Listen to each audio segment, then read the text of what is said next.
Hello everyone, welcome back to my channel.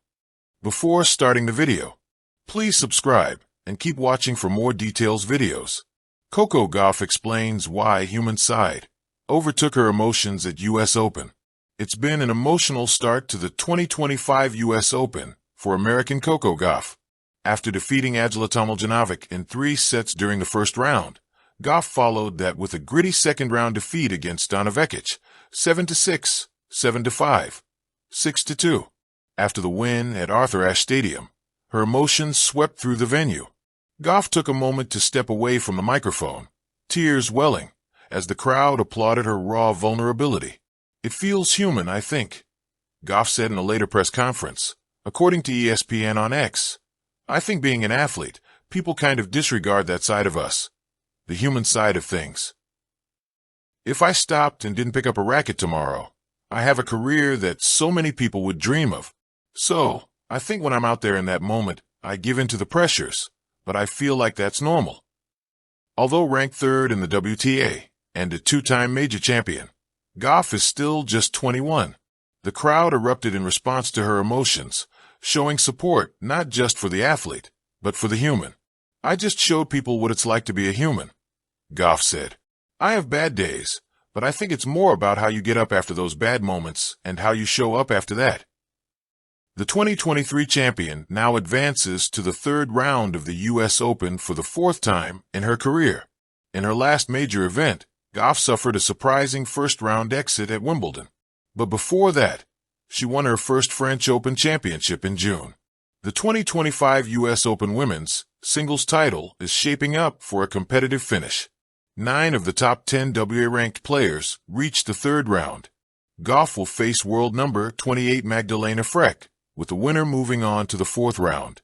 When Coco Gauff lifted her arms in triumph at the 2023 US Open, the Arthur Ashe Stadium roared not just for a tennis champion, but for a young woman who had become the embodiment of resilience, growth, and humanity.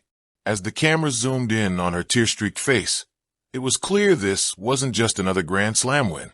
For Gauff, this was the culmination of a journey not just marked by forehands and backhands, but by pressure, self-doubt, sacrifice, and an overwhelming tide of emotion that even she couldn't contain. Later, in a post-match interview, Gauff offered a vulnerable insight into her reaction. "The human side of me just overtook everything." In that moment, her words resonated far beyond the tennis world. They captured something universal: the quiet battles we fight within ourselves, the expectations we carry, and the profound relief that comes when we finally break through. This is the story of why Coco Gauff's human side took center stage, and why that moment mattered far more than just winning a title. A prodigy under pressure, Coco Gauff was never just an athlete. She was a phenom. When she burst onto the scene at Wimbledon in 2019 at the tender age of 15, stunning Venus Williams and advancing to the 4th round, the world didn't just take notice, it crowned her early. The media heralded her as the future of American tennis. Brands chased her. Headlines praised her poise, her confidence, her maturity beyond her years. But behind every next Serena headline was a teenager still growing up. While many of her peers were navigating high school and social media drama, Gauff was navigating the expectations of a nation, of sponsors, and of a tennis legacy yearning for its next chapter.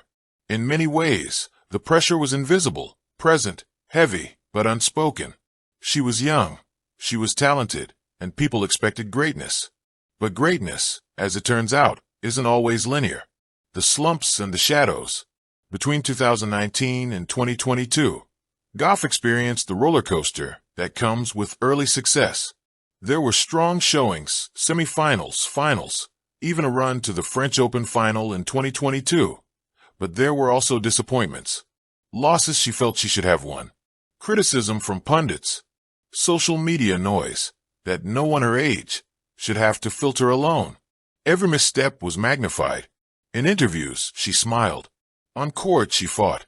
But off court, she sometimes questioned herself.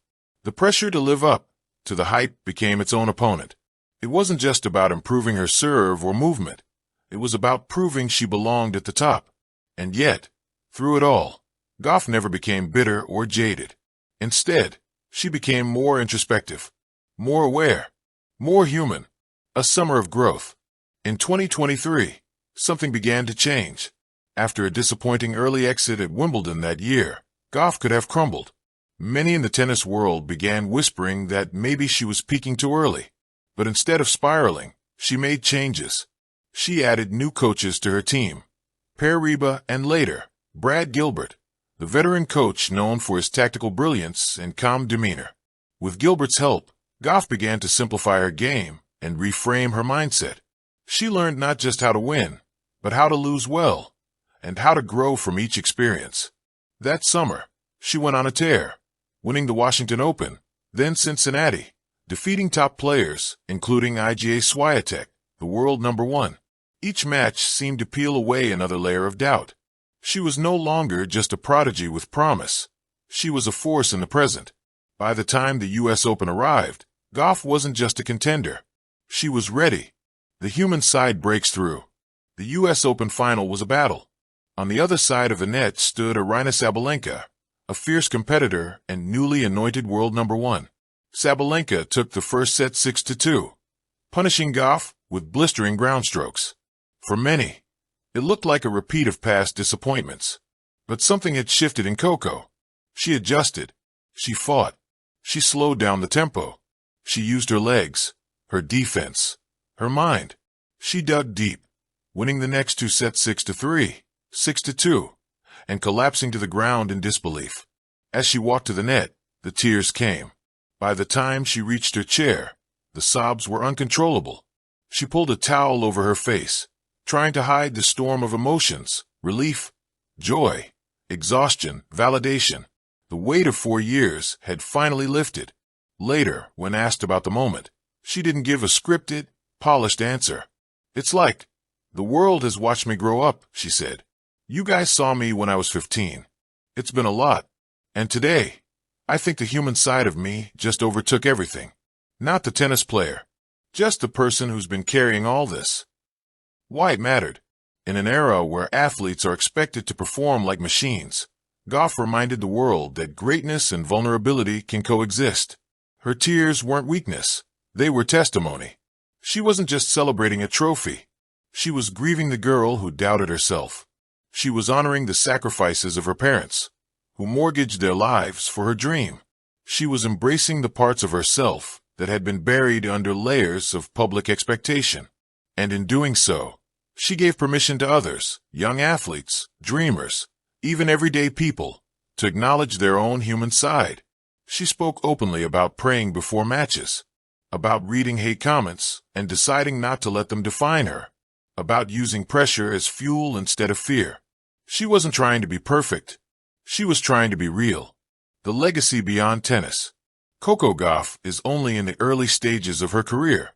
More titles will likely come, but perhaps her greatest contribution isn't the trophies she'll collect, but the space she's creating for authenticity in sports. In a culture that often rewards stoicism, Gauff is showing that there's power in emotion, that you can be both fierce and feeling, that mental strength isn't about ignoring your emotions, but learning how to live with them. She's part of a new generation of athletes who aren't afraid to say, "I'm not okay today," or "This means more to me than winning." Like Naomi Osaka, Simone Biles, and others before her, Gauff is helping reshape the image of what a champion looks like. Not a robot, a human. Conclusion: the power of vulnerability. When Coco Gauff stood on the podium, clutching her first Grand Slam trophy, she didn't just look like a winner. She looked like someone who had become. She had become a champion not just in rankings, but in resilience. Her human side moment at the U.S. Open wasn't a crack in the armor. It was the unveiling of something deeper. A reminder that behind every athlete is a person, a daughter, a dreamer, a fighter. And maybe that's what makes Coco Gauff's victories so unforgettable. She didn't just win the U.S. Open. She won her freedom,